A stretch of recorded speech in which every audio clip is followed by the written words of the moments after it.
चलिए शुरू करते हैं दोस्तों। सेक्शन 28 में हम बताए थे कि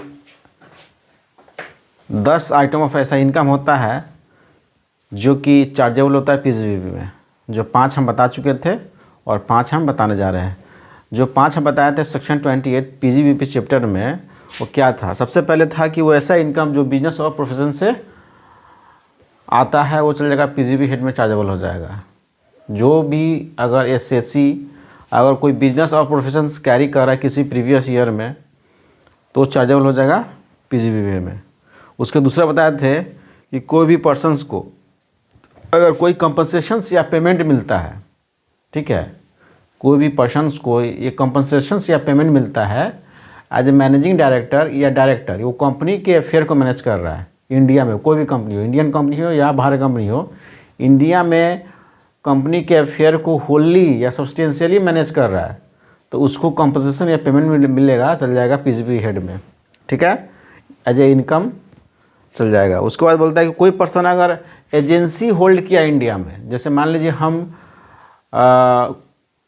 बुलेट गाड़ी है, ठीक है, बुलेट गाड़ी है, बाइक है, उसका अगर एजेंसी लिए हुए हैं, ठीक है, किसी कारणवश जो है वो एजेंसी नहीं चल पाया, टर्मिनेट हो गया, ठीक है, तो जो बुलेट कंपनी है वो हमको जो है कंपनसेशन देगी, वो चल जाएगा मेरे पीजीबी हेड में चल जाएगा, ठीक है।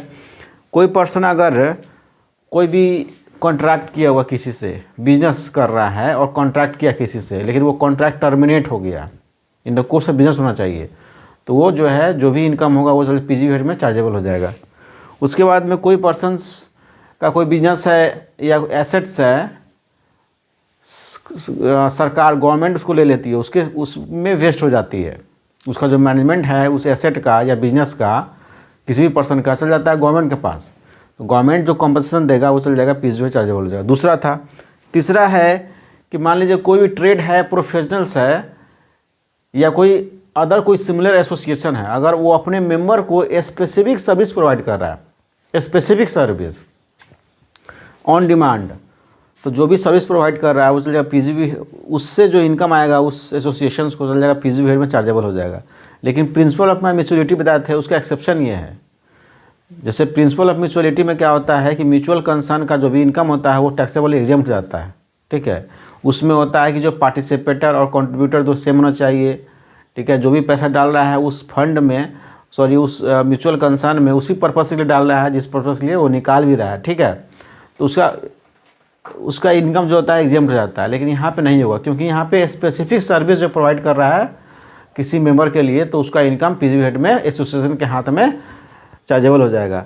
फिर होता है कोई भी अगर एसएससी अगर एक्सपोर्ट बिजनेस कर रहा है, यहाँ से जो है मैन्युफैक्चरिंग कर रहा है इंडिया में, और ये मैन्युफैक्चरिंग कर रहा है और उसको जो है इंडिया से बाहर उसको एक्सपोर्ट कर रहा है, बाहर भेज रहा है, ठीक है, बेच रहा है, तो उसको जो है सरकार क्या करती है कि एक्सपोर्ट बिजनेस को प्रमोट करती है, तो उसको इंसेंटिव मिलता है सरकार के द्वारा, तो जो इनकम मिलेगा वो भी एग्जेम्प्ट हो जाएगा, ठीक है, सॉरी इनकम जो होगा वो पीजीबी हेड में चार्जेबल हो जाएगा।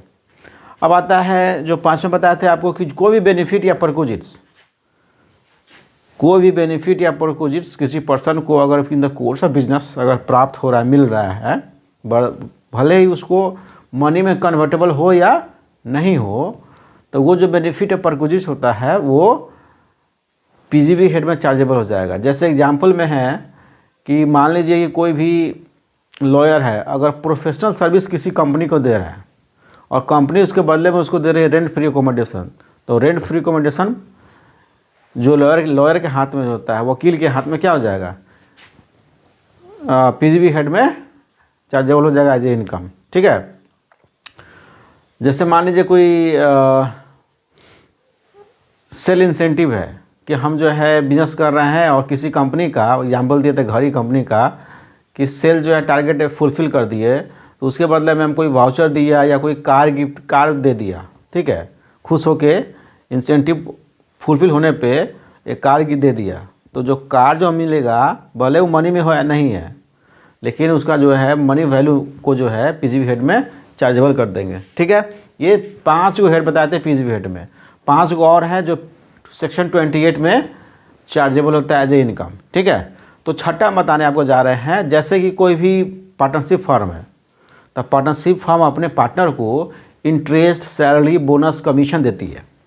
ठीक है, तो जो भी पार्टनर को मिलेगा ना, इंटरेस्ट हो, सैलरी हो, बोनस हो, कमीशन हो, वो पार्टनर के हाथ में एज ए बिजनेस इनकम हो जाएगा। ठीक है, एज ए बिजनेस इनकम हो जाएगा और पीजी हेड में चार्जेबल हो जाएगा।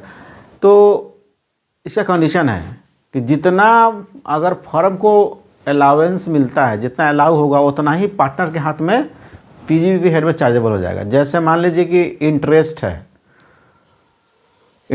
मान लीजिए पार्टनर को दिया 16% दिया गया, लेकिन पार्टनर के हाथ में, पार्टनरशिप फर्म के हाथ में 12% जो है अलाउंस मिलता है। इसीलिए भले ही 16% मिला पार्टनर को हाथ में, लेकिन पार्टनर को जो है के हाथ में जो चार्जेबल क्या होगा पीजीबी हेड में, वो सिर्फ 12% ही होगा।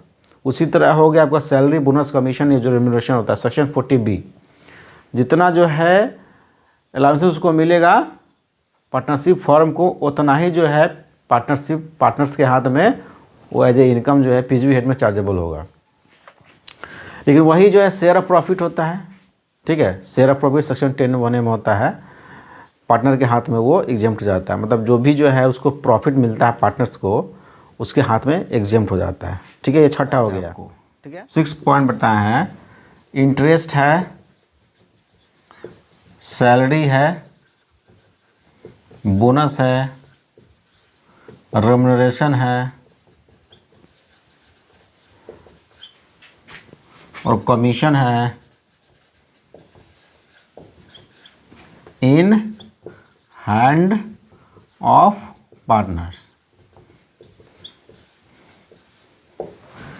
ये छठा हो गया। ठीक है, अब देखिए सातवां में क्या है,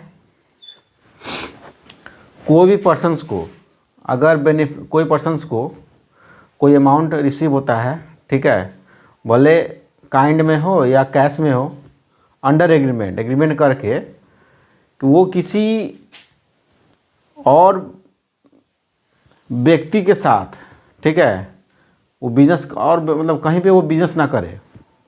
मतलब हम जो मान लीजिए कि हमको पैसा मिला कि देखिए आपको जो है, मान लीजिए कि एग्जाम्पल के साथ बता रहे हैं कि कोई भी व्यक्ति अगर कहीं भी बिजनेस कर रहा है, वो बिजनेस छोड़ दिया, ठीक है, तो वो बिजनेसमैन क्या है, उस व्यक्ति से एग्रीमेंट करेगा कि आप किसी और व्यक्ति के साथ में कहीं बिजनेस नहीं कर सकते हैं। ठीक है, तो आप नहीं करना है तो उसके बदले में आपको हम कुछ अमाउंट देंगे, कुछ रकम देंगे आपको, तो आप बिजनेस नहीं करने के लिए आपको जो है पैसा मिला है। ठीक है, हो सकता है कि आपके पास काफ़ी स्किल होगा, नॉलेज होगा, आप कहीं और जाके उसको उस नॉलेज को, स्किल को शेयर कीजिएगा तो क्या होगा कि उस बिज़नेस को हैम्पर होगा। इसीलिए वो क्या करता है कि 1 साल 2 साल के लिए कहता है कि आप उस एरिया में, ठीक है, उस लोकेलिटी में आप जो है बिजनेस नहीं कर सकते हैं। ठीक है, उसके बदले में कुछ पैसा मिलता है, जो पैसा मिला ना वो पीजीबी हेड पे चल जाएगा। मान लीजिए कि आपके पास एक कोई नो हाउ है, पेटेंट है, कॉपीराइट है, ट्रेडमार्क है, कोई मैन्युफैक्चरिंग राइट है, कोई लाइसेंस है, वो भी जो है बोलता है कि शेयर नहीं करना है, उसके लिए पैसा मिलता है। तो उस केस में भी जो आपको जो पैसा मिलेगा वो चल जाएगा आपको पीजीबी हेड में, टैक्सेबल हो जाएगा। ठीक है, तो बोलता है any sum received whether in kind और cash under agreement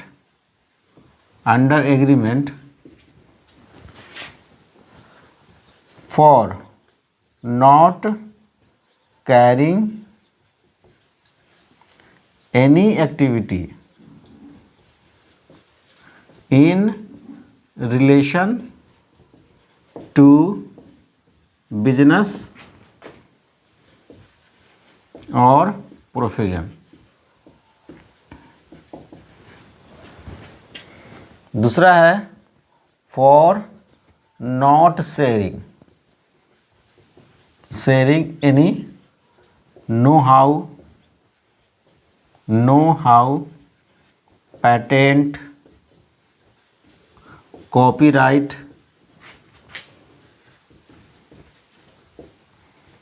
trademark, licence manufacturing right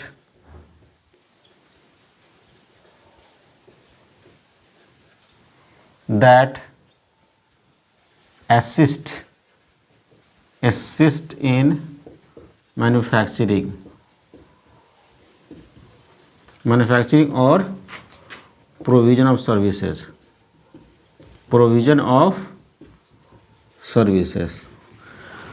बोलता कोई भी अगर सम मिलता है उसको कैश में मिले या काइंड मिले, एग्रीमेंट करके वो बोलता है कि किसी व्यक्ति को बोलता है कि आप जो है कोई भी एक्टिविटी ऐसा ना कर कीजिएगा जो बिजनेस से रिलेटेड है 1 साल के 2 साल के लिए, तो कुछ पैसा मिलता है उसके बदले में, तो वो भी चल जाए पीजीबी हेड में। या मान लीजिए बोलता है कि उसके पास कोई नॉलेज है या पेटेंट कॉपीराइट है, उसको भी शेयर नहीं करना है, या कोई लाइसेंस है या मैन्युफैक्चरिंग राइट है जो असिस्ट करता है मैन्युफैक्चरिंग करने में, ठीक है, तो वो भी जो है शेयर नहीं करना है, ठीक है। उस केस में जो भी पैसा मिलेगा, अमाउंट मिलेगा, भले कैश में हो काइंड में हो, तो वो भी पीजीबी हेड में टैक्सेबल हो जाएगा, ठीक है।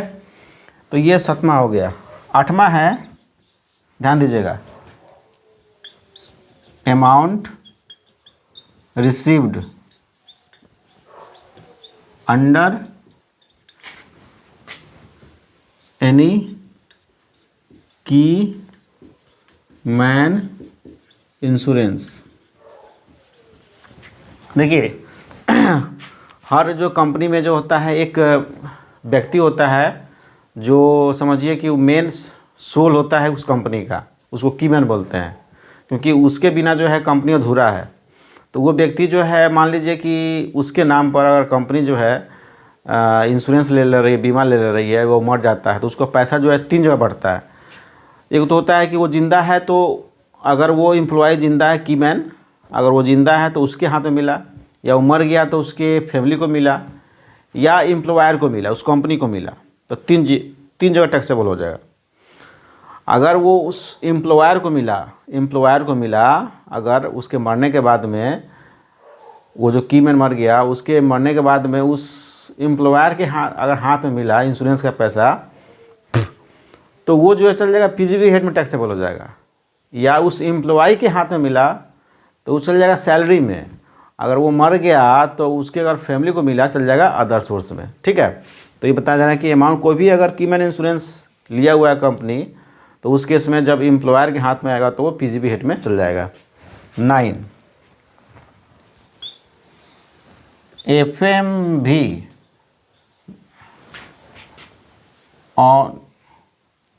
Of stock in trade on date of conversion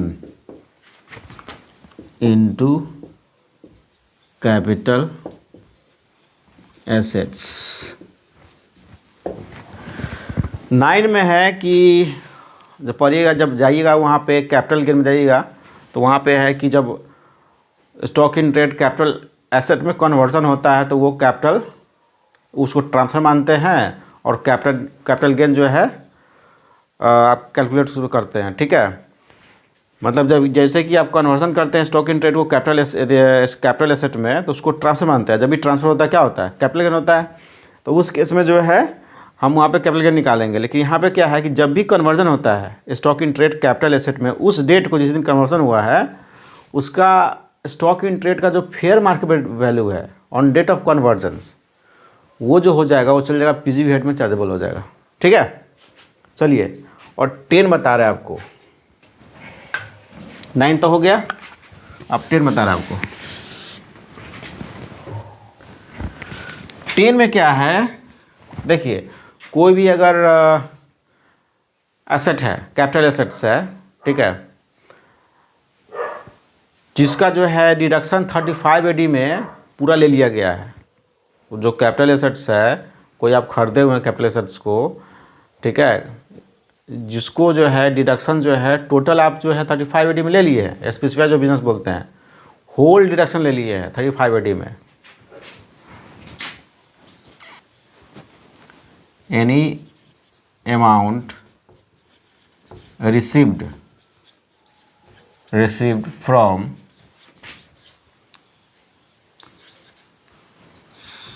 cell बोल सकते हैं, और ट्रांसफ़र बोल सकते हैं of capital assets on which whole of deduction has been taken under section 35 AD। मतलब कोई भी कैपिटल एसेट 35 AD का उसका टोटल डिडक्शन पूरा डिडक्शन ले चुके हैं 100%, तो स्वाभाविक है 100% जब डिडक्शन ले चुके हैं तो मतलब 100% जो है वो आप एग्जेम्प्ट हो गया वो। लेकिन उसको बेचने पे जो पैसा मिलेगा तो उस केस में जो है फिर से जो है वो PGBP हेड में टैक्सेबल हो जाएगा। ठीक है, मतलब कि जो भी कैपिटल एसेट्स है जो कि जिसका पूरा डिडक्शन हम ले चुके हैं 35 AD में, तो उस केस में जो हम जब सेल उसको ट्रांसफ़र करेंगे उस केस में वो चल जाएगा PGBP हेड में टैक्सेबल हो जाएगा। तो आपको जो है 10 आइटम ऑफ हेड जो है आइटम ऑफ इनकम जो है जो PGBP हेड में जो चार्जेबल हो जाएगा वो आपको हम बता चुके हैं। अब आते हैं स्पेकुलेशन बिजनेस। ठीक है, स्पेकुलेशन बिजनेस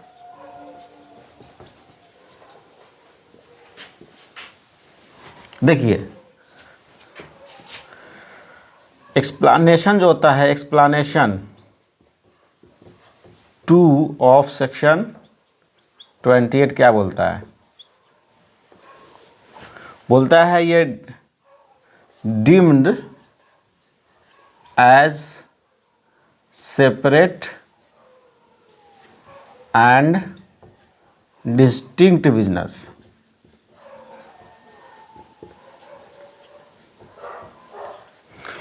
स्पेकुलेशन बिजनेस क्या है? एक्सप्लानेशन 2 ऑफ सेक्शन 28 क्या बताता है कि जो स्पेकुलेशन बिजनेस है उसको सेपरेट एंड डिस्टिंक्ट बिजनेस बनाया जाता है, वो अलग है बिजनेस। ठीक है, सेपरेट और डिस्टिंक्ट बिजनेस उसको कहा जाता है, बिल्कुल नॉर्मल बिजनेस से अलग होता है, इसलिए उसको माना जाता है सेपरेट एंड डिस्टिंक्ट बिजनेस को। ठीक है, सेक्शन 73 क्या बोलता है? सेक्शन 73 क्या बोलता है? सेक्शन 73 ये बोलता है कि जो भी स्पेकुलेशन बिजनेस का जो लॉस होगा स्पेकुलेशन बिजनेस के इनकम से ही सेटअप होगा करंट ईयर में, और उसको अगर कैरी फॉरवर्ड करते हैं तो अगले साल सब्सिक्वेंट ईयर में भी जो लॉस इस साल से कैरी फॉरवर्ड किए हैं तो सब्सिक्वेंट ईयर में भी उसका जो इनकम होगा वो अगर स्पेकुलेशन बिजनेस से होगा तभी उससे सेटअप कर सकते हैं। ठीक है, तो सेक्शन 73 बताता है। अब ये सेक्शन 43(5) में डिफिनीशन है कि contract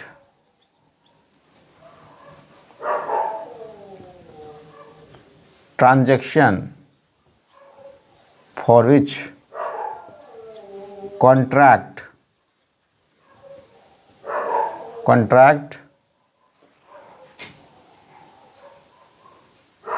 transaction for which contract of stock or shares transaction for which contract for purchase or sale of stock और शेयर्स या कमोडिटी बोल सकते हैं are settled otherwise than actual delivery is called a speculation business।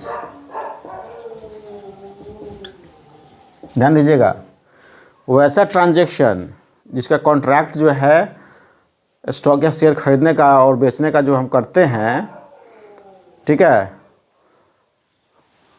वो उसका जो settlement जो होगा ना वो एक्चुअल डिलीवरी पे नहीं होगा। एक्चुअल डिलीवरी उसको हम नहीं करते हैं, वो जो है इंट्राडे में होता है, एक ही दिन में होता है, सेटल हो जाता है, स्क्वायर ऑफ हो जाता है। तो इसमें होता क्या है कि किसी से कॉन्ट्रैक्ट किए कि आप मान लीजिए शेयर खरीदे 100 रुपये का, तो अगर उस शेयर 120 रुपये हो जाता है तो 20 रुपया हम आपको देंगे। हम मान लीजिए शेयर खरीदे 100 रुपये में अगर किसी से कॉन्ट्रैक्ट किए कि अगर हम शेयर खरीदते हैं तो 100, अगर 100 का शेयर 120 रुपये होता है तो हमको मिलेगा 20 रुपये प्रॉफिट। अगर हम शेयर खरीदते हैं 100 रुपया का, किसी से कॉन्ट्रैक्ट किया, अगर शेयर का दाम हो गया 70 रुपया तो 30 रुपया लॉस हुआ हमको, तो हम 30 रुपया सामने वाले देंगे। तो यहाँ पे एक्चुअल जो है शेयर का जो है डिलीवरी नहीं हो रहा, ट्रांसफ़र नहीं हो रहा है, ठीक है। कॉन्ट्रैक्ट तो कर रहे हैं लेकिन एक्चुअल डिलीवरी नहीं हो रहा है। वहाँ पे क्या हो रहा है कि सिर्फ जो है उसका जो प्रॉफिट का जो पार्ट होता है, एलिमेंट होता है या लॉस का होता है, वही जो है सेटलमेंट हो रहा है। ये इंट्राडे में होता है, एक ही दिन में होता है। T+2 डे जो है नहीं होता है कि आज जो है हम कॉन्ट्रैक्ट किए, आज जो है शेयर खरीदे तो उसका सेटलमेंट जो है 2 दिन बाद होगा, वैसा इसमें नहीं होता है, वो एक ही दिन में सेटलमेंट हो जाता है। इसलिए इसको बोला जाता है स्पेकुलेशन बिजनेस। इंट्राडे में होता है। इसमें क्या होता है, ये इंट्राडे में होता है। इंट्राडे का मतलब है सेम डे में होता है। एक्चुअल डिलीवरी इसमें नहीं होता है, ठीक है। अब आइए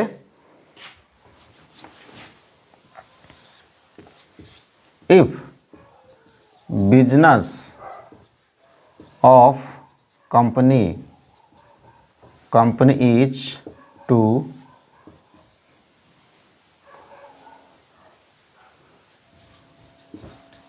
परचेज और sale of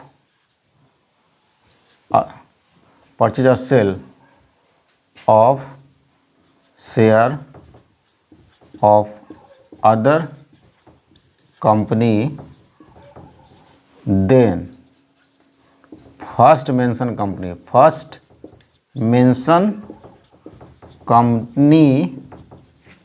is deemed to be carrying a speculation business।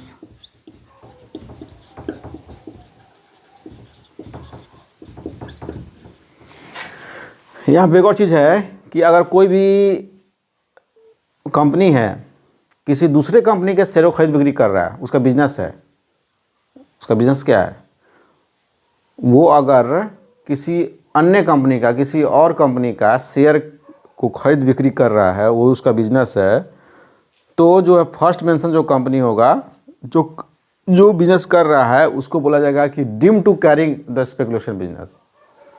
देख लीजिए यहाँ पे डीमिंग प्रोविजन लग जाएगा। कोई कंपनी है किसी और कंपनी के शेयर को खरीद बिक्री कर रहा है, तो ये माना जाएगा कि जो फर्स्ट मेंशन कंपनी है वो जो है वो deem to carrying the speculation business. लेकिन यहाँ पे ये प्रोविज़न लागू नहीं होगा। कब लागू नहीं होगा, देखिए लागू तब नहीं होगा, but dimming provision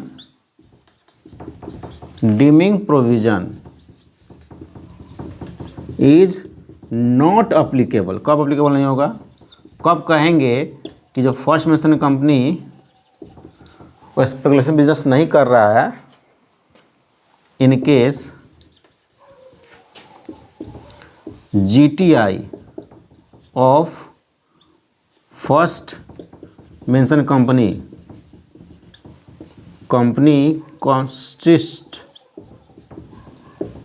only of interest on securities,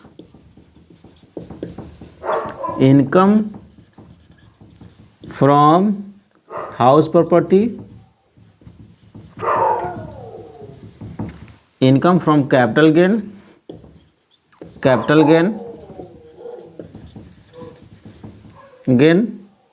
and other sources। और दूसरा है engaged in business of trading in shares नहीं, प्रिंसिपल बिजनेस क्या है इसका प्रिंसिपल बिजनेस है, business of first mention company is to trading in shares दूसरा और बैंकिंग बिजनेस और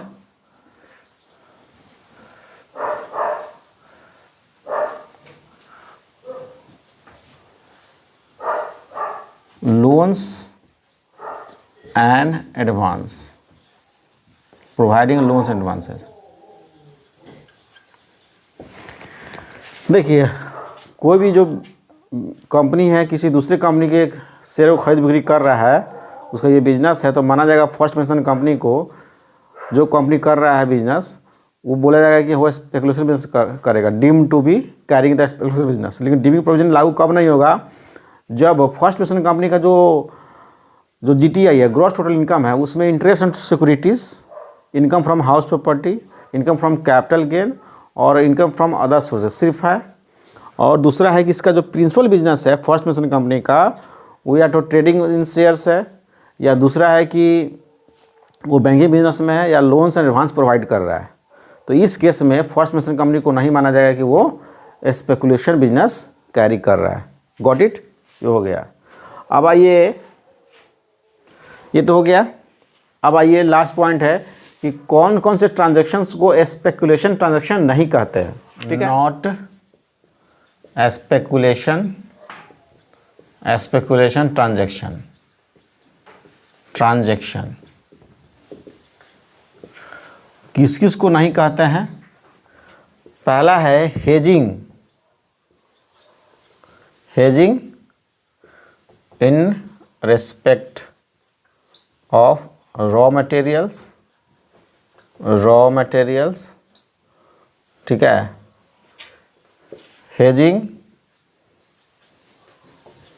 इन रेस्पेक्ट ऑफ स्टॉक और शेयर्स। फिर है फॉरवर्ड कॉन्ट्रैक्ट जिसको बोलते हैं जॉबिंग बोले और आर्बिट्रेज बोले। फिर है transaction in derivative in recognise stock exchange.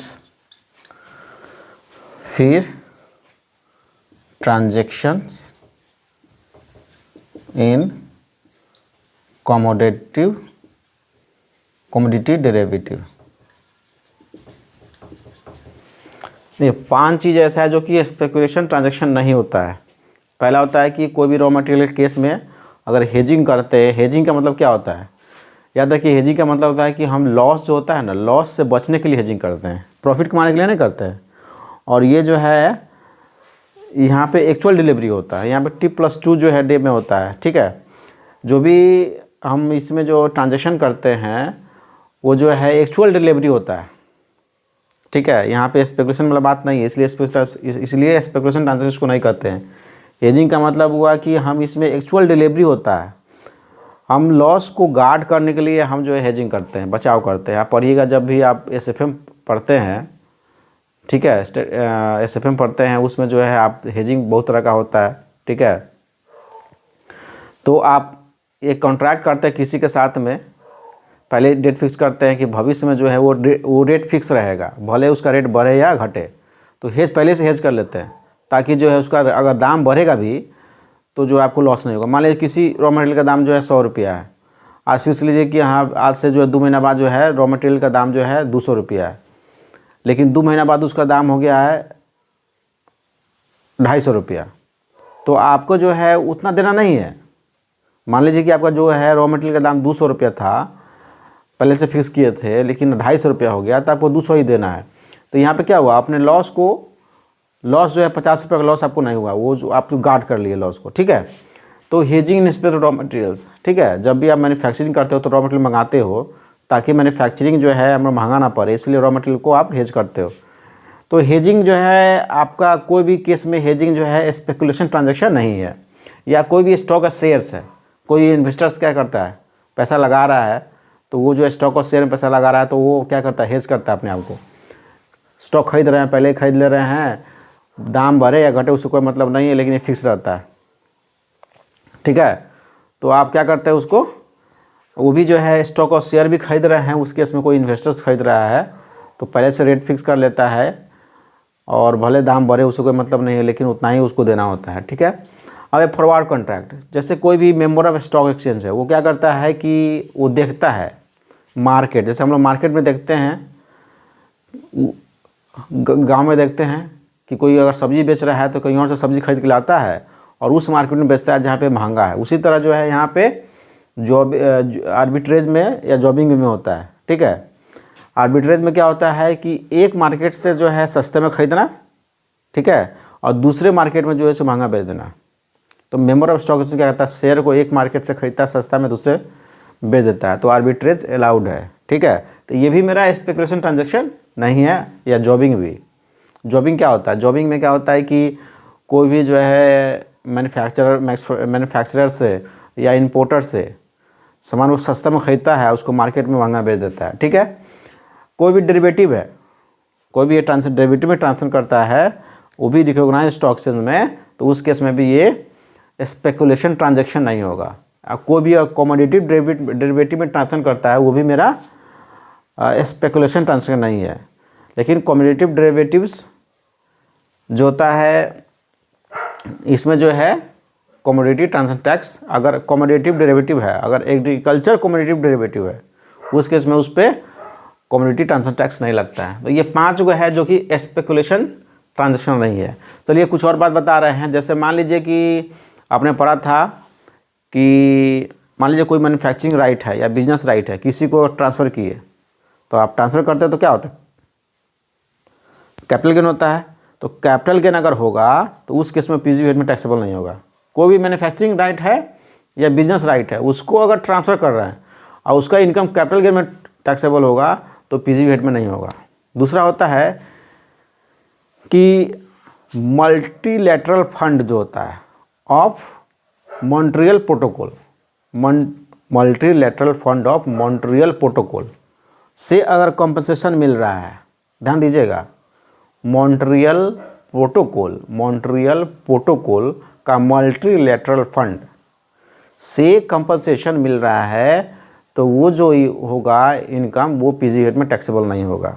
Multilateral fund Montreal protocol है क्या, देखिए मॉन्ट्रियल प्रोटोकॉल जो है लाया गया था, ठीक है, कि जो ओजोन लेयर का डिप्लीशन होता है, वो ओजोन लेयर में जो छेद हो रहा है, वो जो ओजोन लेयर को जो है डिप्लीट कर रहा है, ख़राब कर रहा है, ठीक है, पॉल्यूशन की वजह से, तब मॉन्ट्रियल प्रोटोकॉल लाया गया था। ट्रीटी बोलते हैं, एग्रीमेंट लाया गया इंडिया, मतलब कि मास लेवल पे, इंटरनेशनल लेवल पे, ये अंतर्राष्ट्रीय ट्रीटी था, समझौता था, जो डेवलपिंग कंट्री या डेवलप कंट्री के द्वारा जो है बहुत सारे इसके मेंबर है, ठीक है, वो लाया गया कि जो है जो भी सबस्टांस होता है जो ओजोन लेयर को डिप्लीट करता है, उस सबस्टांस को यूज ना किया जाए। जैसे मान लीजिए कि एसी यूज करते थे, एसी में जो निकलता है, जो सबस्टांस निकलता है, जो पॉल्यूट करता है ओजोन लेयर को, तो वही मॉन्ट्रियल प्रोटोकॉल के द्वारा जो है मल्टीलैटरल फंड लाया गया, ठीक है। मल्टीलैटरल जो फंड है, वो फंड जो पैसा सब जमा करता है, उसमें मान लीजिए कि मेरा जो है ये इंडिया है, इंडिया के बगल में नेपाल है, तो नेपाल क्या कर रहा है, वो पोल्यूशन कर रहा है, ठीक है, वो पोल्यूशन कर रहा है, और पोल्यूशन कर रहा है तो वो जो पोल्यूशन कर रहा है उसकी वजह से इंडिया के जो है ओजोन लेयर में जो है क्षति पहुंच रहा है। तो उस केस में क्या होगा कि जो कॉम्पनसेशन मिलेगा वो पीजीवीएट में टैक्सेबल नहीं होगा, ठीक है। डिटेल में बताएंगे, बताने की ज़रूरत नहीं है, ये बता दी है कि मॉन्ट्रियल प्रोटोकॉल एक ट्रीटी लाया गया ताकि जो ओजोन लेयर का जो डिप्लीशन होता है उसको बचाव कर सके, ठीक है। उसके द्वारा मल्टीलैटरल फंड लाया गया, उस फंड से जो पैसा जिसको जो कॉम्पनसेशन दिया जाता है, जो ओजोन लेयर को बचाव के लिए जो स्टेप लिया गया, वो मल्टीलैटरल फंड के द्वारा किया जाता है, ठीक है। तो ये आपको बता दिए। तो आपका स्पेकुलेशन बिजनेस कंप्लीट हो गया। अब जो है शुरू करने वाले ये हो गया आपका स्पेकुलेशन बिजनेस। अब सेक्शन आपका जो है 30 है, 31 है, ठीक है। तो नेक्स्ट क्लास में शुरू करेंगे सेक्शन 30, 31 और सेक्शन 32। ये 3 सब्जेक्ट जो है नेक्स्ट क्लास में ख़त्म करेंगे। 30 rent rate tax, repair insurance of building and repair and insurance of plant and machinery section 32 में है, और 31 में है। 31 में है rent rate repairs and insurance of building है, 30 में है। 31 में है रिपेयर्स एंड इंश्योरेंस, और 32 में है आपका डिप्रिसिएशन। डिप्रिसिएशन का रेट बताएंगे समझा के बोर्ड पे जो है, क्योंकि रेट जो है डिप्रिसिएशन का जो रेट है बहुत सारा रेट है, जैसे 45 हो गया, 40 हो गया, 30 है, 25 है, 20 है, ठीक है, 15 है, 10 है, 5 है। अब जो है आपको रेट बताना पड़ेगा। प्लांट मशीनरी का 18 ब्लॉक है, तो उसको कैसे जो है एक कहानी के रूप में आपको जो है समझाएंगे, एक कहानी के रूप में बता देंगे, तो आपको जो है रेट भूलिएगा नहीं। तो नेक्स्ट क्लास में 3 सेक्शन का कराएंगे, सेक्शन 30, 31, 32, और जो रेट दिया हुआ है रूल्स 51, 52, और आगे जो भी है आपको हम बताएंगे। चलिए, थैंक यू, गुड नाइट।